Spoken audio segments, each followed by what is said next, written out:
یہ جائز ہے شرعی اعتبار سے۔ سرکار فرما رہے ہیں کسی کو اللہ نے مال دیا ہو، وہ اللہ کی راہ میں خرچ کر رہا ہو، تو آپ بھی رشک کریں، یہ آرزو کریں، یا اللہ کریم مجھے اتنا مال دے، میں آپ کی راہ میں خرچ کروں، میں آپ کے بندوں پہ خرچ کروں۔ میں بار بار ترغیب آپ کو حضرات دیتا ہوں، اللہ کی مخلوق پہ خرچ کرنا سیکھیے، اللہ کریم آپ کے درجے بلند فرما دیں گے۔ اللہ کی مخلوق کے حال احوال درست کرنے کے لیے جتنی ایفرٹ تگو دو کر سکتے ہیں اپنے اپنے سرکل کے اندر، اپنے اپنے کرائٹیریا کے اندر، وہ ضرور کیا کریں۔ اللہ کے بندوں کو خوش کیجیے، اللہ خوش ہو جائیں گے۔ تو اللہ کریم رسول اللہ علیہ السلام فرماتے ہیں یہ دعا کریں، اللہ کریم مجھے مال عطا فرمائے، میں اللہ کریم کی راہ میں خرچ کروں گا۔ دوسری حسرت، دوسری آرزو، دوسری بندہ یہ آرزو کرے، کسی کو دیکھے کہ اللہ کریم نے اس کو علم سے نوازا، وہ لوگوں کی تربیت کر رہا ہے، تدریس کر رہا ہے، لوگوں کو قرآن و سنت سنا رہا ہے، تو انسان پھر یہ رشک کرے یا اللہ مجھے بھی اتنا علم دیجئے، میں بھی اسی طرح لوگوں کو تبلیغ کروں۔ یہ دو باتیں اس شریعت کے اندر جائز ہے۔ اس کے علاوہ یہ جو مال کی حرص اور بخیلی ہے یہ جائز نہیں۔ اشحۃ علیکم، وہ بڑے سخت بخیل ہیں تمہارے معاملے میں۔ فَإِذَا جَاءَ الْخَوْفُ، جب خبریں آتی ہیں دشمن نے اٹیک کر دیا، جب خبریں آتی ہیں دشمن نے حملہ کر دیا، رَأَيْتَهُمْ، آپ دیکھتے ہیں ان میں سے ینظرون الیک، وہ آپ کی طرف ایسے آنکھیں گھما گھما کے دیکھ رہے ہوتے ہیں، تدور اعینہم کالذی یغشی علیہ من الموت، جیسے مرنے والے بندے کی آنکھیں پتھرائی ہوتی ہیں نا، آپ نے دیکھا بڑی وحشت ہوتی ہے جو فوت ہونے والے لوگ ہوتے ہیں۔ اللہ تعالیٰ فرماتے ہیں آپ کی طرف ایسے دیکھتے ہیں جیسے ماری جائیں گے، اب جیسے مرنے والے بندے کی آنکھیں پتھرائی ہوتی ہیں ویسے گھما گھما کے آنکھیں آپ کی طرف دیکھتے ہیں۔ کب؟ جب کوئی خبر ملتی ہے کہ بارڈر پہ حملہ ہو گیا ہے، جب خبر ملتی ہے دشمن ہمارے خلاف آ رہا ہے، اور یہ جذبہ بھی اللہ کریم کسی کسی کو نصیب فرماتے ہیں۔ میں اگر بات رسول اللہ علیہ السلام کی کروں، کل کا سبق ہمارا جس آیا مبارکہ سے شروع ہوگا انشاءاللہ اگر زندگی رہی، 21 نمبر جو آیا مبارکہ ہم کل پڑھیں گے۔ لَقَدْ كَانَ لَكُمْ فِي رَسُولِ اللَّهِ أُسْوَةٌ حَسَنَةٌ، ہمارے لیے تو رول ماڈل رسول اللہ صلی اللہ علیہ وسلم ہے، آئیڈیل ہستی ہمارے لیے رسول اللہ علیہ السلام ہے۔ میں اگر حضور کی بات کروں، مدینہ شریف میں ایک رات اسی طرح افواہ پھیل گئی کہ دشمن نے اٹیک کر دیا ہے، حملہ ہو گیا ہے۔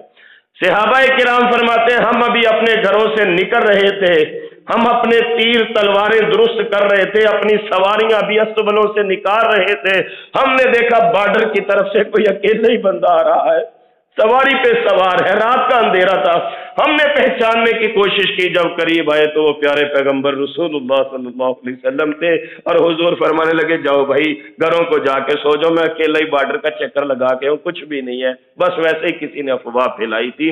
یہ حضور کی سیرت طیبہ کا ایک یہ بھی خاصہ ہے، سرکار بڑے نڈر، بڑے بہادر، بڑے جری اور بڑے دلیر سپاہ سالار تھے جناب محمد رسول اللہ صلی اللہ علیہ وآلہ وسلم۔ تو کس میں اتنی جرت ہے کہ ابھی جونیئر گھروں میں ہے تو سینئر آفیسر اکیلے ہی بارڈر کا چکر لگا کے آ گیا۔ لقد کان لکم فی رسول اللہ اسوۃ حسنہ، یہ حضور کا ایک اسوہ حسنہ کا نمونہ۔ اب اس تربیت کا اثر لوگوں کے اوپر کیسا پڑا؟ میدان بدر کی ایک مثال آپ کو دوں۔ حضرت عبد الرحمن بن عوف رضی اللہ تعالیٰ عنہ فرماتے ہیں میں میدان بدر میں لڑ رہا تھا، ہم بے شک تھوڑے تھے، کافر 1000 تھے، خیر بڑی خون ریز جنگ جاری تھی۔ اچانک مجھے کچھ محسوس ہوا کہ کوئی مجھے ایسے ایسے کر رہا ہے، میرے دائیں سے کوئی کھینچ رہا ہے، کوئی میرے بائیں سے مجھے کھینچ رہا ہے۔ میں نے ادھر دیکھا تو ایک چھوٹا سا بچہ تھا 7-8 سال کی عمر کا، ادھر دیکھا تو ایک 9-10 سال کا بچہ لگا لے، وہ دونوں ایسے ایسے مجھے کھینچ رہے تھے، کہہ رہے تھے چاچو بات سنو، چاچو بات سنو۔ حضرت عبد الرحمن بن عوف فرماتے ہیں میں نے دونوں کی طرف دیکھا، یہ دونوں سگے بھائی تھے، ایک کا نام معوذ تھا، ایک کا نام معاذ تھا رضی اللہ عنہما۔ میں نے پوچھا بیٹا کیا بات ہے؟ کہتے ہیں چاچو ابو جہل کون ہے؟ میں حیران رہ گیا، ابو جہل جو ان کے کمان کر رہا ہے کفار کی، اور ابو جہل کا ایک روب تھا، ایک دبدبہ تھا، سردار آدمی تھا، یہ چھوٹے چھوٹے 8-9 سال کا 9-10 سال کا بچہ پوچھ رہا ہے چاچو ابو جہل کون ہے؟ میں نے کہا بیٹا تم نے کیا کرنا ہے ابو جہل کو، تم نے کیا کرنا ہے؟ کسی شاعر نے ان بچوں کے جذبات کو اپنے الفاظ میں یوں گھڑا ہے، کہتے ہیں مر جائیں گے یا ماریں گے اس ناری کو، سنا ہے گالیاں دیتا ہے محبوب باری کو۔ ہم نے سنا ہے کہ وہ ہمارے پیارے نبی کو گالیاں دیتا ہے۔ ہم آج گھر آئے کھیلتے ہوئے، ہماری اماں رو رہی تھی، ہم نے پوچھا اما کیوں رو رہی ہو؟ اما کہنے لگی ابو جہل میرے نبی کو گالیاں دیتا ہے، مسلمانوں کے خلاف حملہ کر رہا ہے، میرے جوان بچے کوئی نہیں، اگر جوان بیٹے ہوتے تو میں اپنے نبی کی حرمت پہ قربان کرنے کے لیے بھجوا دیتی۔ ہم اتنی، حضرت عبد الرحمن فرماتے ہیں چھوٹی چھوٹی تلواریں پکڑی ہوئی تھی انہوں نے، اتنی اتنی تلواریں۔ تو وہ کہنے لگے اما بس دعا تو دے دے، آج یا گالیاں دینے والی زبان باقی رہے گی یا گالیاں سننے والے کان باقی رہیں گے۔ چاچو بتائیے جلدی سے ابو جہل کون ہے؟ میں نے کہا بیٹا تمہیں موت سے ڈر نہیں لگتا؟ تو کہنے لگے غلامان محمد سر کٹانے سے نہیں ڈرتے، یہ سر رہ جائے یا کٹ جائے پرواہ نہیں کرتے۔ اسی اثنا میں میری نگاہ پڑی، ابو جہل سامنے نظر آ گیا۔ میں نے کہا بچوں وہ ابو جہل ہے، وہ جس نے وہ کلگی جیسا خورد سر پہ پہن رکھا ہے۔ حضرت عبد الرحمن فرماتا ہے میرا بھی اشارہ کرنے کی دیر تھی، یہ بچے شہینوں اور شہبازوں کی طرح جھپٹے اور آن کی آن میں ابو جہل کو زمین پہ گرا دیا۔ تو اس لیے کچھ لوگ ایسے بھی ہوتے ہیں جن کے دل میں یہ جذبہ ہوتا ہے کہ ہم نے کس دن ہم کام آئے، یہ جان اللہ کی دی ہوئی ہے، اگر اللہ کے دین کے لیے کام آ جائے تو اس سے بڑھ کے اور خوش نصیبی کیا ہے۔ اللہ کریم ارشاد فرماتے ہیں اس کے مد مقابل یہ کہ یہ بد نصیب ہے جب ان کو خبر اطلاع پہنچتی ہے کہ دشمن نے حملہ کر دیا ہے، آپ دیکھتے ہیں کہ وہ آپ کی طرف پتھرائی ہوئی آنکھوں سے دیکھ رہے ہیں، اس بندے کی طرح یغشا علیہ من الموت جس پہ موت کا سایہ چھایا ہو۔ فَإِذَا ذَهَبَ الْخَوْفُ، جب خوف چلا جاتا ہے پھر کیا کرتے ہیں؟ سَلَقُوكُمْ بِأَلْسِنَةٍ حِدَادٍ، تمہیں تکلیف دیتے ہیں بڑی سخت زبانوں کے ساتھ۔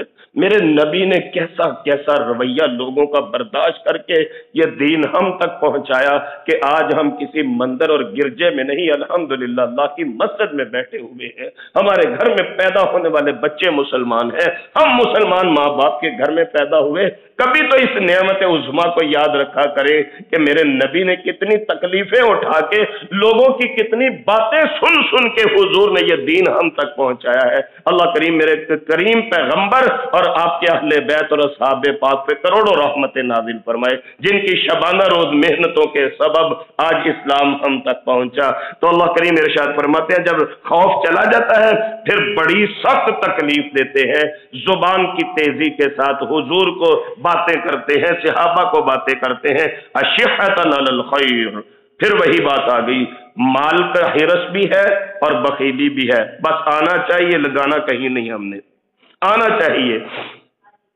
مال کے لیے حرص کرتے ہیں، لالچ کرتے ہیں۔ اولئک لم یؤمنوا، یہ وہ لوگ ہیں جنہوں نے ایمان ہی کو، انہیں کیا پتہ ایمان کیا ہے؟ ایمان ہو تو سب کچھ ہوتا ہے، ایمان نہ ہو تو دنیا کی دولت کا کیا کرنا۔ اولئک الذین لم یؤمنوا، یہ وہ لوگ ہیں جو ایمان نہیں لائے۔ کیا ہوا؟ نتیجہ کیا نکلا؟ فاحبط اللہ اعمالهم، اللہ کریم نے ان کے اعمال ضائع کر دیے، برباد ہو گئے، خالی ہاتھ دنیا سے جائیں گے، آخرت میں جہنم میں گرا دیے جائیں گے۔ وکان ذلک علی اللہ یسیرا، میرے اللہ کریم کے لیے یہ بہت آسان ہے، اللہ جس کے چاہے اعمال کو ہباء منصورا کر دیں، اڑی ہوئی خاک بنا دیں۔ دعا کیا کریں نیکی کی توفیق اللہ عطا فرماتے ہیں، اللہ ان نیکیوں کی محافظت کی توفیق بھی نصیب فرما دیں۔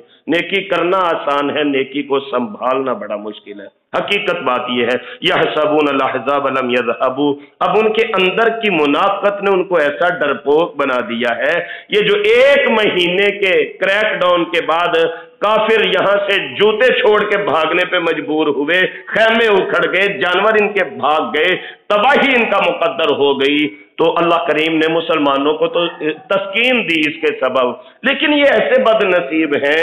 اللہ کریم فرماتا ہے یحسبون الاحزاب لم یذهبوا، وہ آج بھی سمجھتے ہیں دشمن وہیں پہ بیٹھے ہیں، وہ آج بھی سمجھتے ہیں لشکر وہیں کے وہیں بیٹھے ہیں۔ وہیں یأتی الاحزاب، اگر لشکر پھر واپس کبھی آ جائیں، یہ جو کفار کی اتحادی فوجیں پہلے آئی تھی 10,000، یودو، وہ چاہیں گے لو انہم بادون فی الاعراب، آپ کا ساتھ نہیں دیں گے، اردا گرد جا کے دیہاتوں میں پوچھتے پھریں گے، گاؤں میں پوچھتے پھریں گے، بدوی لوگوں سے پوچھتے پھریں گے، یسالون عن انبائکم، کیا بنا پھر کیا بنا؟ یہ منافقت کی انتہا ہے نا، کہ جب دوبارہ کبھی اگر کافروں کی اتحادی فوج آئیں تو چاہیے یہ تھا کہ تم زبان سے اقرار کرتے ہو کہ ہم مسلمان ہو گئے، دل میں منافقت تھی، تو تم رسولullah علیہ السلام کی پہلی صفوں میں کھڑے ہوتے جہاد کرنے کے لیے۔ اللہ کریم فرماتا ہے میں آئندہ بھی تمہاری نیتوں کو جانتا ہوں۔ اگر پھر کبھی لشکر آئیں گے تو یہ لوگ دیہاتوں میں جا کے پینڈو لوگوں سے پوچھتے پھریں گے، بتاؤ کیا بنا مسلمانوں کا، بتاؤ کیا حملہ کیسا ہوا ہے۔ وَلَوْ كَانُوا فِيكُمْ، اگر تمہارے اندر یہ مجبوراً کھڑے بھی ہوں گے، مَا قَاتَلُوا إِلَّا قَلِيلًا، نہیں وہ لڑائی کریں گے آپ کے ساتھ مل کے کفار کے خلاف مگر بڑے تھوڑے لوگ، تھوڑے وہی تھے جن کو السابقون الاولون کا درجہ مل گیا، جن کو مہاجرین اور انصار کہا گیا، جن کو اولئک هم المفلحون کہا گیا، اولئک هم المہتدون کہا گیا، اولئک هم الفائزون کے درجات پہ جن کو فائز کر دیا گیا، تھوڑے وہی ہیں، وگرنہ یہ منافق ہمیشہ اسلام کے خلاف سازشیں کر کے اسلام کو نقصان پہنچاتے رہے۔ دعا کیا کریں اللہ کریم ہمارے دلوں کو نفاق کے روگ اور بیماری سے پاک فرما کے ہمیں للہیت کا جذبہ نصیب فرما دے، اور زندگی میں کبھی اسلام کے لیے اگر ہمارے بچوں کی یا ہمارے مال کی ضرورت پڑے، اللہ کرے ہم پہلی صفوں میں کھڑے ہونے والوں میں شامل ہو جائیں۔ اس دعا کے ساتھ آج کا سبق مکمل فرما لیجئے۔ اللہ کریم مجھے اور آپ کو چلتے پھرتے قرآنی آیات کی عملی تفسیر بننے کی توفیق نصیب فرما دیں۔ ہم اپنی صبح کا آغاز اللہ کی توفیق سے فہم القرآن جیسے عظیم عمل سے کرتے ہیں، اس کی بدولت اللہ تعالیٰ میرے اور آپ کے دن کے باقی معاملات میں اور ہمارے گھروں میں رحمتوں اور برکتوں کا نزول فرما دیں۔ ہمیں شر شیطان، شر انسان، بالخصوص اپنے نفس کی شرارتوں سے بچنے کی توفیق نصیب فرما دیں۔ قرآن کریم پڑھنے، پڑھانے، سننے، سنانے کی خیر و برکات ہم پر، ہمارے اہل خانہ، کاروبار اور دیگر معاملات پر وارد فرما دیں۔ مقروضوں کے قرض دور فرما دیں، مجبوروں کی مجبوریوں کو رفع فرما دیں۔ جو صاحب اولاد ہیں اللہ ہمارے بچوں کو نیک اور فرما بردار فرما دیں۔ جو بے اولاد ہے اللہ نیک اولاد نصیب فرما دیں۔ جو نرینہ اولاد کے آرزو مند ہے میرے کریم مالک علی کل شیء قدیر اپنی جناب سے نیک بیٹے نصیب فرما دیں۔ بیماروں کو شفاء کاملہ عاجلہ نصیب ہو، اور اللہ کریم ہمارے دنیا سے جانے والوں کی بخشش اور مغفرت فرما دیں۔ یہ تھے محترم محمد سلیمان شاکر صاحب جو قرآن مجید کی تفسیر کی کلاس پڑھا رہے تھے، جسے ویڈیو ترتیب دے کر یوٹیوب چینل دنیا دین پر محفوظ کیا گیا ہے۔ قرآن مجید کا ترجمہ اور تفسیر سیکھنے کے لیے اور دینی سوالات کے جوابات کے لیے واٹس ایپ گروپس میں شامل ہونے کے لیے 00923525202070 00923167983575 00923007446434۔ قرآن سمجھیں، قرآن سمجھائیں، دوسروں کو بھی قرآن سمجھنے کی دعوت دیں۔ نبی کریم صلی اللہ علیہ وسلم کی پیاری دعائیں، اذکار، نماز ترجمہ سے سمجھ کر پڑھیں، یاد کریں، دوسروں کو بھی یاد کرنے کی دعوت دیں، تاکہ اللہ تبارک و تعالی ہم سب کی دنیا و آخرت دونوں اچھی کر دے۔